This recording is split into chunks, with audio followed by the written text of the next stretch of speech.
With us today, we have Lynn. He is the founder and chief editor of Healthcare IT Today and the chief marketing officer of TigerConnect. Welcome to the show, John. Yeah, thanks for having me. Excited for the discussion. Yeah, I know. I really appreciate you joining us. Yeah, can you believe we made it to 2022? And any predictions of 2022, I'm just going to ignore since the past 2 years none of them have come true, right? Well, have you made any of your own for this year? We have, we've published a ton of them on Healthcare IT Today, but, the biggest one for me I look at is audio, just the explosion of audio and how that's going to be. So whether it's something like ambient clinical voice for documentation, or whether it's voice access to information, or whether it's voice dictation, or whether it's the patients using voice to be able to access care, I think voice is going to be a big thing in 2022. Yeah, I've always found voice as a very natural way to practice medicine and record and document. And when I was seeing patients, we would record into a dictaphone or a tape recorder, and then that would be transcribed. And a lot of times I would do that right with the patient, and it was a very natural way to interact. But we're really far from that today. It's a lot of clicking and typing, and the EMR in many ways has become a barrier. How do you transition from that to what you're talking about, that getting us back to a natural way of using voice to practice medicine? Yeah, I mean, you bring up such an interesting history. The first EHR that I implemented in a doctor's office had specific fields and names of those fields so you could still dictate. And so you'd say like field 1865, and then you dictate it, right? Because they were trying to facilitate that dictation mindset, but then it just disappeared. It didn't really take up. And this whole, kludgy, form-based, templated-based approach to documenting care, which hides the relevant information. And we know why this happened. It was because of billing, right? We needed to bill at these higher levels. And so we put all these normal values into a template, and just makes the documentation really difficult to navigate and really difficult to do. So to your question, how do we get there? I think it's the ambient clinical voice is the biggest hope I have. Really at the end of the day, a lot of people are saying, well, is that just virtual remote, dictation with a scribe that's remote? And in some ways right now it is. So the question is, will it evolve enough that it is just talking and the AI documents what's needed, uses NLP to identify the relevant data to be able to document the granular data that now regulation and reimbursement requires, and achieve that dream goal? Or is it just going to be glorified virtual remote scribes that are doing the work and provide that same experience but don't scale the same way? There's a lot of other companies working on more voice-powered templates. I think that's an interesting angle because they believe the AI won't replace fully the doctor's documentation. So, yeah, I mean, but the nice thing is there's hundreds of millions of dollars investment in this area, and we're going to find out the answer. Yeah, it's certainly an exciting space, and I would love to get back to being able to practice that way, just because it has those templates and all that clicking. It has become such a barrier, and it's resulted in a poorer experience, I think, for the patient and the providers as well. And one of the most exciting things about this change, if they're effective at doing it, is for the patient. Because right now, what do we communicate with the patient? In many cases, very little. I've had the experience, right, where the doctor's sitting there pounding on the keyboard, not talking to me, not telling me what he's doing, what he's documenting, and that's just awful. Yeah. Well, if you're voice dictating everything that's there, the AI engine can actually abstract all that data and then communicate with the patient the information that's relevant to the patient in a way that's relevant to them. And that's a beautiful change. If we can get there, right, where the information that was discussed in the thing is summarized in a useful document for the patient because the AI engine knows what's useful or not, that would be an amazing evolution of this technology and would change the patient experience, not just in the exam room, like you said, where the doctor's actually more focused on the patient, but also well beyond, where we need to start communicating with patients outside of the doctor's office and sharing the information, ensuring compliance. I think that's the future of value-based care, and value-based care is going to require that communication with the patient. Talk to me a little bit more about that, because we've seen a lot of changes in the way patients are engaged, and that was accelerated by COVID. Mm-hmm. Tell me a little bit more about what you're seeing in that area as far as changes in the ways that we've engaged patients. Yeah. So there's so many layers to this, but first I would start off by saying patients don't want to engage healthcare. Right? Like, this isn't Disneyland where we're like, I want to go to Disneyland. And you know how we know this is true is if you look at any of the unlimited primary care models, we don't abuse it. Like, I don't want to go to my doctor because it's fun. And so you have to remember that, like, engagement from patients is something where they must have a need. And that's why we have this chief complaint driven healthcare system, is because I'm not going to go talk to my doctor unless I have some need that's really driving it. It's not a fun experience to focus on my wellness and identify where I'm at risk for diabetes and how I need to do it, right? But what has changed is when I do have a need, I'm going to make a different selection, because the opportunities available to me through telehealth, through secure text messaging with a doctor, through direct primary care, through retail health with Walmart and Dollar General of all places, right? Having these options, quick care, convenient care. Oh yeah, and then there's my primary care doctor and the ED, right? Like, there's all these plethora of options. And so now the patient, with all of these options and more information, is more empowered to choose where do they want to go and what type of care do they want to receive. Do you think that patients are ready to engage digitally more in this way and communicate with their providers in these non-traditional ways and interact in non-traditional ways? Yeah, I mean, it's a tough question to abstract across all patients. So, for example, I think there's two major categories of patients when we talk about this. And within those, there's lots of subcategories. But the two categories I love to look at is the chronic patient that basically lives healthcare every day of the year, right? And knows their doctors, knows their illness. Now, there's some in denial and different things in that group, right?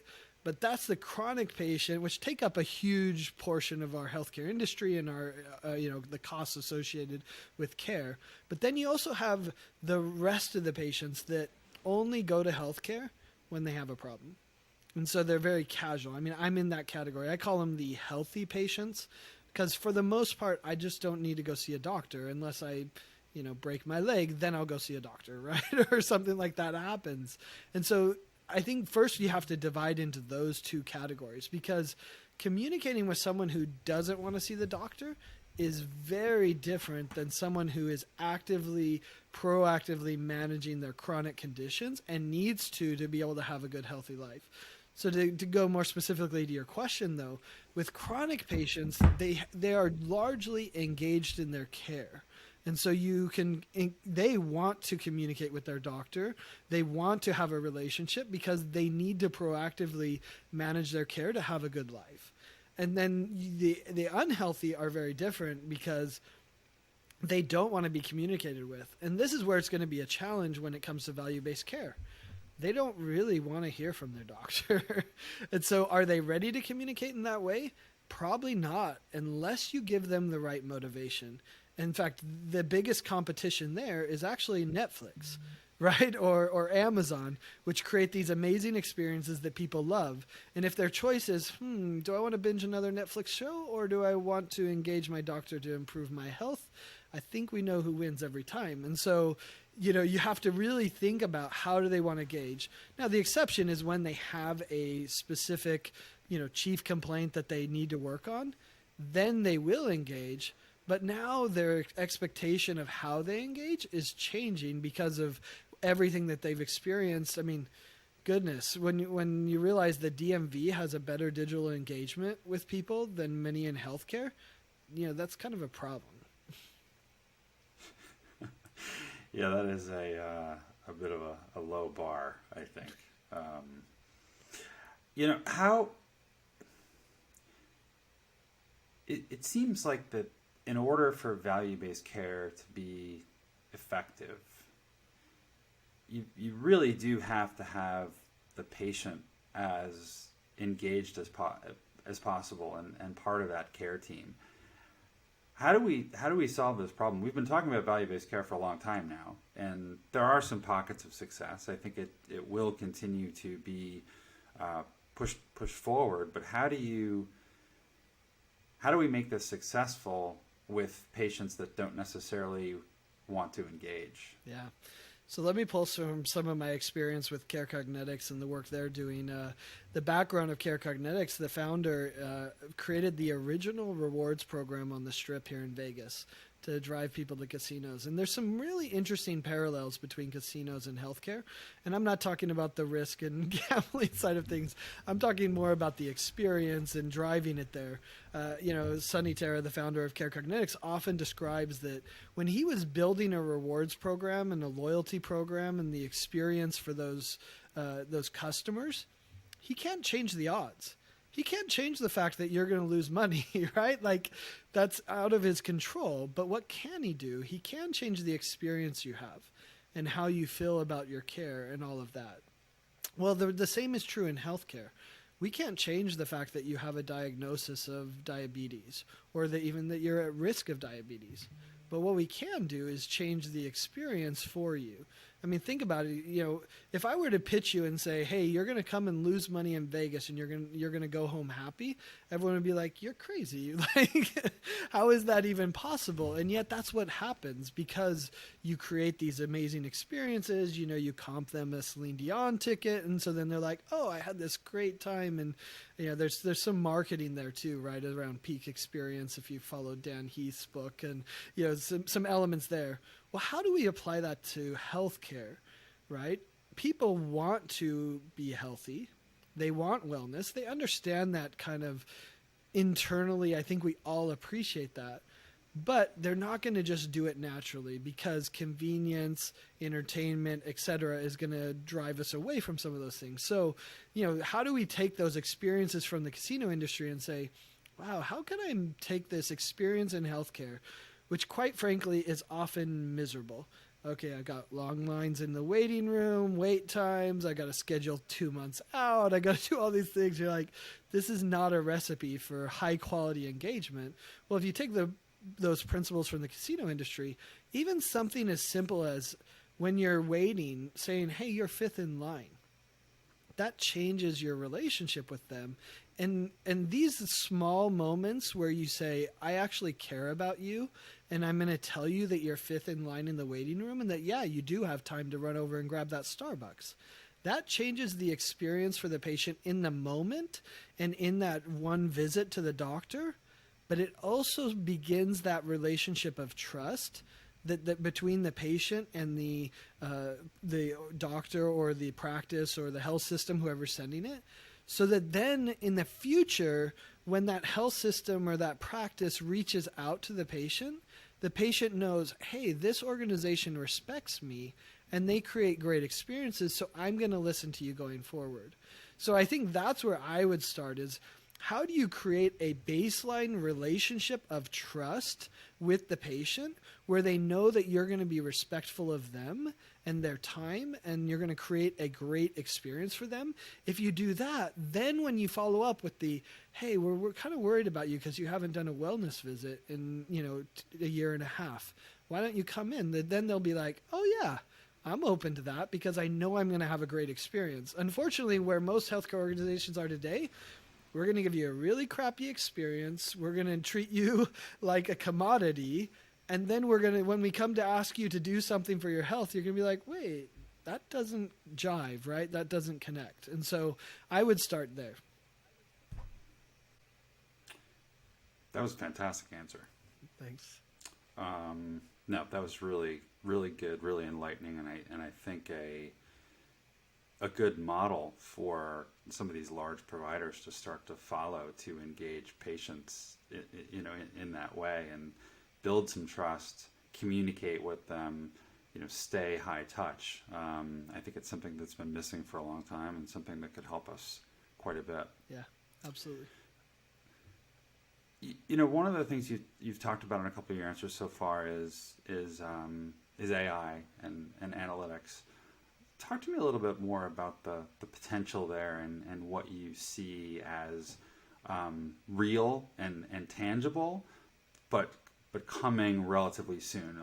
A lot of what I see today that is marketed as AI is usually not, but would love to hear about what you see coming that's tangible, that may be usable here in the next couple of years. Yeah, so as good marketers, and we have a healthcare marketing community called HIPMIC that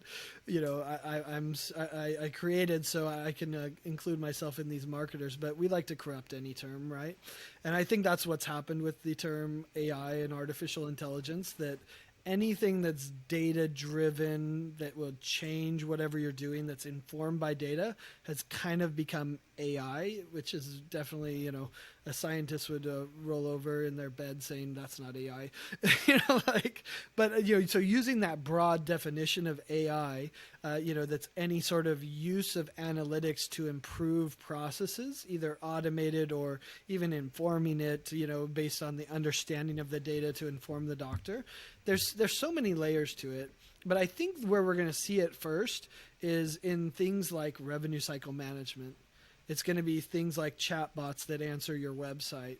It's going to be informing the doctor of which messages are most important and need to be addressed now rather than waiting. I mean, we know the cognitive overload on doctors is challenging, and we also know that the messages that doctors are receiving, partially thanks to COVID and partially thanks to these messaging opportunities being open, because previously they weren't, the doctors are just inundated with message after message from patients, from other nurses, from administrative staff, etc.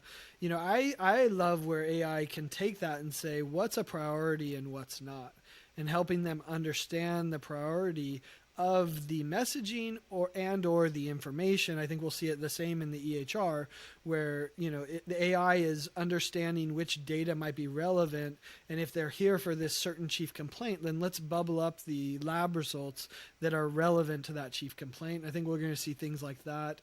The other way I love to look at it is AI is going to replace the mundane stuff that we don't want to do. And so if I can do it repeatable, and it's mundane, and we all hate that repeatable, although I kind of like it, to be honest, but most people hate the mundane and repeatable. Like, AI is going to automate that, and it's going to make people's lives easier in that regard. So that's the framework I like to think about is it repeatable? Is it mundane? Are you tired of doing that thing over and over again? If that's the case, it's a good opportunity for AI to really solve that problem.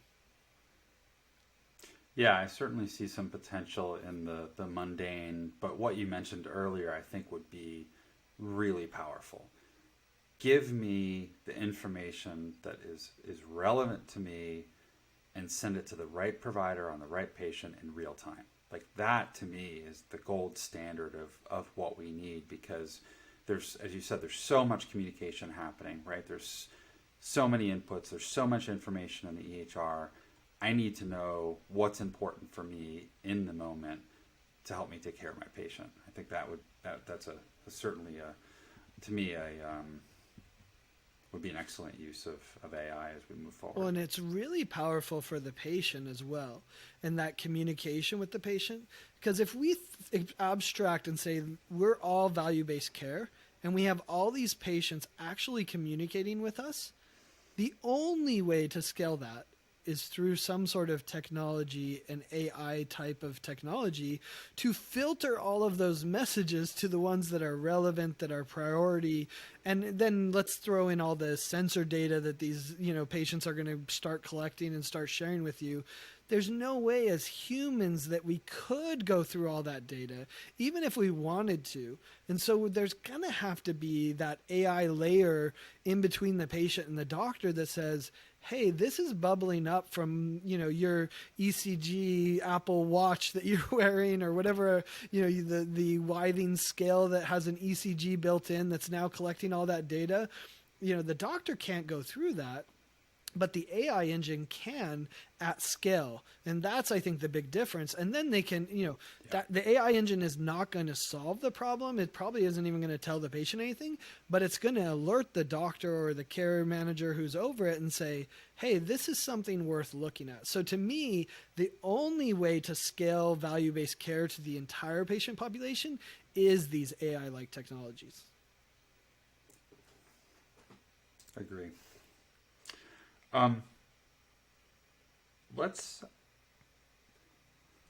Let's finish up a little bit. I would love to hear. There's been a lot of merger and acquisition activity in healthcare IT. Comment on that and tell me what your thoughts are there, and any predictions for 2022. Yeah, I mean, my prediction is it's going to keep going. The money's flowing, and I don't see it stopping. It seems like it's an insatiable thing. If you say that you're in healthcare, you mention telehealth, you mention AI, some of these things, it seems like people just want to throw money at you, which it's probably not fair to how hard it is to actually raise money. But I would say more from a prediction standpoint, my feeling is that some companies have raised too much money. And I think that's going to be a problem. It's going to come back to bite them. Investors are not going to get the returns that they need. Now, what's nice for the patient is that value is going to be created. If you raise $100 million, then you have to have the potential of multi-billion-dollar exit. That's what the investors expect. And so, that's going to be a problem for some companies where they're just not able to scale it, and that could be a problem. Some will be wildly successful, and that's fine. That's actually the investment model, and what they expect is for most of them to lose their money and a few of them to give the returns that they really want. And so I think we're going to see some of that play out, but because they've raised so much money, we're not going to see that for a couple of years, actually. But they're going to create value, and they're going to be bought on the cheap by some other people. And so at the end of the day, the patients will benefit from all of this innovation. But I do worry about some of these companies that think that they're, billion-dollar unicorns when, they probably aren't going to quite get there, right, because of how they're approaching it or whatnot. So that concerns me a little bit. I think the other one that's interesting is there's a lot of new companies versus a lot of companies that have been around a half dozen years that are now raising those same amounts. And I think those are two different categories. The ones that have been around and, have created the deep connections in healthcare, because we know healthcare sells slowly, that's going to be a different animal. Someone who raises $50 million now that has been around for, half dozen years, that's a different model than someone who's just raising $50 million and trying to go after healthcare. And so that's going to be fun to see them battle it out. And then I'd throw the last thing we'll see is we're going to see a lot of merger and acquisitions. So combining these companies, SPACs have kind of pushed this forward to some extent as well. So we'll see how that plays out. But there's been a lot of merger and acquisition where people are chasing market share. And so, we can watch for that this year as well. Sounds good. Well, it's certainly shaping up to be another exciting year in healthcare IT. John, I really, really appreciate having you on the show with us today, and hope you'll join us for another episode sometime in the future. Yeah, happy to be here, and happy to join you anytime.